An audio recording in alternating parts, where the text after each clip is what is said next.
बिस्मिल्लाहिर्रहमानिर्रहीम। तो स्टूडेंट्स, हमारा ईएमटी की कोर्स आउटलाइन के कॉरेस्पॉन्डिंग नेक्स्ट आर्टिकल है ट्रांजिएंट। तो सबसे पहले हम ये चीज़ देखते हैं कि हमारे पास ट्रांजिएंट का इंट्रोडक्शन क्या चीज़ है। तो याद रखें बेटा कि ट्रांजिएंट हमारे पास क्या है। ट्रांजिएंट का सिंपल मीन होता है हमारे पास टेम्परेरी। इट मीन्स कि कोई भी ऐसी चीज़ जो आई और चली गई, something that comes and goes. Means कि अगर हम एक सिस्टम कंसीडर कर लें, उस सिस्टम के अंदर हम कैपेसिटर बैंक के स्विचेस को ऑन और ऑफ़ की कंडीशन में लेके आएँ, या फिर अगर हम अपनी ट्रांसमिशन लाइन को एनर्जाइज और डी एनर्जाइज करें, तो हमारे पास जो साइनोसाइडल वेव फॉर्म होती है वो डिस्टॉर्ट हो जाती है। डिस्टॉर्ट मीन्स कि वो अपनी प्योर फॉर्म से या ओरिजिनल पाथ से ख़ुद को डेविएट कर लेती है, किसी भी साइड पे बेंड हो जाती है। तो हमारे पास अगर टेम्परेरी चेंज आए और आने के बाद चली जाए और वो टाइम बिल्कुल शॉर्ट टाइम में कंसीडर की जाए और वो एनर्जाइजिंग और डी एनर्जाइजिंग या फिर स्विचेस के ऑन एंड ऑफ होने की वजह से अपनी साइनोसाइडल वेव फॉर्म को डिस्टॉर्ट कर ले और अपनी प्योर फॉर्म से डेविएट कर जाए, तो इस चीज़ को हम ट्रांजिएंट का नेम देते हैं। और याद रखें कि बेटा हमारे पास ये ट्रांजिएंट की चेंज बहुत रैपिड होती है, इसीलिए हम इसको इंस्टेंटेनियस चेंज का नेम दिया करते हैं। मीन्स कि ये हमारे पास instantaneous change in state of system which causes release of energy from system.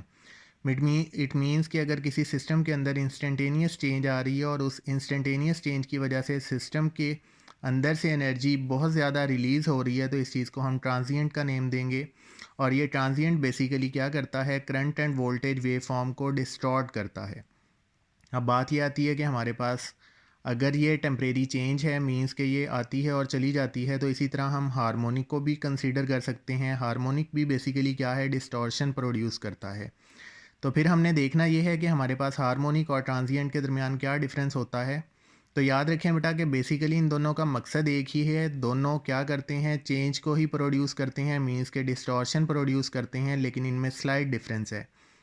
हमारे पास जो हार्मोनिक डिस्टॉर्शन हुआ करती है, हार्मोनिक डिस्टॉर्शन हमेशा थोड़ा इससे ज़्यादा टाइम के लिए आती है, इसलिए हम इसको एज अ परमानेंट कंसीडर करते हैं। लेकिन अगर हम बात कर लें ट्रांजिएंट की, तो ट्रांजिएंट डिस्टॉर्शन हमारे पास बहुत ज़्यादा शॉर्ट इंटरवल के लिए हुआ करती है। जैसा कि अगर हम कंसीडर कर लें कि हमारे पास जो चेंज है वो वोल्टेज और करंट के अक्रॉस आ रही है, तो हमारे पास जो वोल्टेज ट्रांजिएंट होती है ये 15 माइक्रोसेकंड के लिए आती है, जबकि करंट ट्रांजिएंट 20 माइक्रोसेकंड के लिए आती है। इसके बाद हमारे पास बात आती है कि ट्रांजिएंट्स कितनी टाइप्स के हो सकते हैं। तो याद रखें बेटा कि हमारे पास ट्रांजिएंट्स टू टाइप्स के होते हैं, electromechanical transient and electromagnetic transient. Basically याद रखें कि ये दोनों टाइप्स एक दूसरे के साथ रिलेटेड हैं, इलेक्ट्रोमैग्नेटिक और इलेक्ट्रोमैकेनिकल, क्योंकि आपको पता है जहाँ पे इलेक्ट्रिक फील्ड हो वहाँ पे मैग्नेटिक फील्ड भी हुआ करती है, और जहाँ पे मैग्नेटिक फील्ड हो वहाँ पे इलेक्ट्रिक फील्ड भी खुद ब खुद इंड्यूस हुआ करती है। तो ये दोनों टाइप्स एक दूसरे के साथ रेलिवेंट हैं। लेकिन अगर हम प्योरली बात करें इलेक्ट्रोमैकेनिकल ट्रांजिएंट की, तो हम इसको इस तरह से देख सकते हैं कि हमारे पास अगर हम जनरेटर को कंसीडर करें, तो जनरेटर एक ऐसी डिवाइस होती है जो मैकेनिकल वर्क को कन्वर्ट कर रहा होता है इलेक्ट्रिकल आउटपुट के अंदर। तो अगर हम बेटा इसी जनरेटर के लोड को एकदम सडनली डिक्रीज़ कर दें, तो डेफिनेटली हमारे पास जो जनरेटर की स्पीड है वो मैक्सिमम हो जाती है। अब स्पीड मैक्सिमम है, इट मीन्स कि हमारे पास जो कंजम्पशन लेवल है या कंजम्पशन या फिर जो प्रोडक्शन है, मींस कि जितनी मैकेनिकल एनर्जी प्रोड्यूस हो रही है उसी के कॉरेस्पॉन्डिंग जो इलेक्ट्रिकल एनर्जी हम कंज्यूम कर रहे हैं, उन दोनों के दरमियान मिस मैच आ जाता है। मींस कि कंजम्पशन लेवल और प्रोडक्शन लेवल दोनों में डिफरेंस आने की वजह से हमारे पास एक इम्बैलेंस की सिचुएशन आती है।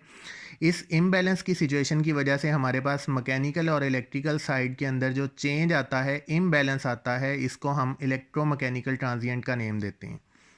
इसी तरह अगर हम इलेक्ट्रोमैग्नेटिक ट्रांजिएंट की बात करें, तो हमारे पास करंट और वोल्टेज की जो डिस्टॉर्शन आती है due to load switch on and off, means कि अगर हम लोड के कॉरेस्पॉन्डिंग स्विच को ऑन और ऑफ करते हैं, तो हमारे पास करंट और वोल्टेज की जो साइनोसाइडल वेव होती है वो डिस्टॉर्ट होना शुरू होती है। अब याद रखें कि transmission and distribution phase limited transients are electromagnetic transients. It means कि जहाँ पे भी ट्रांसमिशन या डिस्ट्रीब्यूशन के कॉरेस्पॉन्डिंग हमारे पास साइनोसाइडल वेव फॉर्म में चेंज आता है, इस चेंज को हम हमेशा इलेक्ट्रोमैग्नेटिक ट्रांजिएंट के कॉरेस्पॉन्डिंग रेफ़र किया करते हैं। और इसी के साथ याद रखें बेटा कि हमारे पास इलेक्ट्रोमैकेनिकल में हमारे पास जो ट्रांजिएंट होता है ये स्लो हुआ करता है, और इसकी रीज़न ये है कि हमारे पास जो जनरेटर की शाफ्ट होती है उसका इनर्शिया हुआ करता है, जिसकी वजह से जो ट्रांजिएंट प्रोड्यूस होगा वो स्लो होगा। जबकि इलेक्ट्रोमैग्नेटिक ट्रांजिएंट में हम ट्रांसफार्मर की बात कर रहे होते हैं, तो इसके कॉरेस्पॉन्डिंग हमारे पास जो ट्रांजिएंट जनरेट होगा इलेक्ट्रोमैग्नेटिक ट्रांजिएंट, ये फास्ट हुआ करता है। इसी तरह हम बात ये कर सकते हैं कि हमारे पास जनरेशन ऑफ ट्रांजिएंट कैसे अगर होती है। तो याद रखें हमारे पास बेटा ट्रांजिएंट्स दो तरह से जनरेट हुआ करते हैं, एक्सटर्नली या फिर इंटरनली। एक्सटर्नली ट्रांजिएंट की प्रोडक्शन या जनरेशन के बारे में हम ये बात कर सकते हैं कि अगर हम किसी ट्रांसमिशन लाइन को कंसीडर करें, तो इस ट्रांसमिशन लाइन के कॉरेस्पॉन्डिंग अगर कोई लाइट फॉल हो रही हो, तो वो लाइट क्या कर सकती है, उसके अंदर ट्रांसमिटेड सिग्नल को डिस्टॉर्ट कर सकती है। और इसी तरह हम इसको इस तरह से भी इंट्रोड्यूस करवा सकते हैं कि हमारे पास जो कॉमन डिस्ट्रीब्यूशन ट्रांसमिशन होती है, मींस कि एक ही ट्रांसफार्मर के कॉरेस्पॉन्डिंग बहुत ज़्यादा जगह पे सप्लाई दी जाती है, तो अगर किसी एक सप्लाई में डिस्टॉर्शन लेवल आएगा, तो डेफिनेटली वो बाकी की सारी जगह पे भी, बाकी हमारी तरफ भी उस डिस्टॉर्शन लेवल को काज कर देगा। इट मींस कि एक्सटर्नली हमारे पास लाइट की वजह से भी ट्रांजिएंट आ सकते हैं और कॉमन पावर लॉस भी कंसीडर किया जा सकता है। इसी तरह अगर हम इंटरनल की बात करें, तो हमारे घरों में बहुत सारी ऐसी डिवाइसेस होती हैं जिनके अंदर हम कंसीडर कर सकते हैं इंडक्टिव लोड्स को, जैसे हमारे पास मोटर्स हैं, एसीज़ हैं, इसी तरह फ़ोटोकॉपियर मशीन्स हैं, प्रिंटर्स हैं, पंप्स हैं, जनरेटर्स हैं। तो ये सारे हमारे पास क्या कर सकते हैं, इंटरनली ट्रांजिएंट को काज कर सकते हैं, क्योंकि इनके अंदर भी जब एनर्जी को हम मैक्सिमम सप्लाई करते हैं या उसको डी एनर्जाइज करते हैं, तो हमारे पास उसकी वजह से भी ट्रांजिएंट्स अकर्स होते हैं। इसी तरह हमारे पास बेटा ट्रांजिएंट्स के कुछ डिसएडवांटेजेस भी हैं, जिनमें से फर्स्ट वन ये है, transients produce over voltage which damage insulation. It means कि जब हमारे पास सडन या रैपिड चेंज आता है वोल्टेज और करंट के कॉरेस्पॉन्डिंग, तो हमारे पास जो इंसुलेशन है वो डैमेज हो सकती है। इसी तरह जब ट्रांजिएंट्स अकर होती हैं, तो हमारे पास जो मोटर्स हैं ये हाई टेम्परेचर पे वर्क करना स्टार्ट करती हैं, और आपको पता है कि हाई टेम्परेचर पे वर्क करने की वजह से हमारे पास उस मोटर के कॉरेस्पॉन्डिंग टेम्परेरी या परमानेंट फेलियर अकर हो सकता है।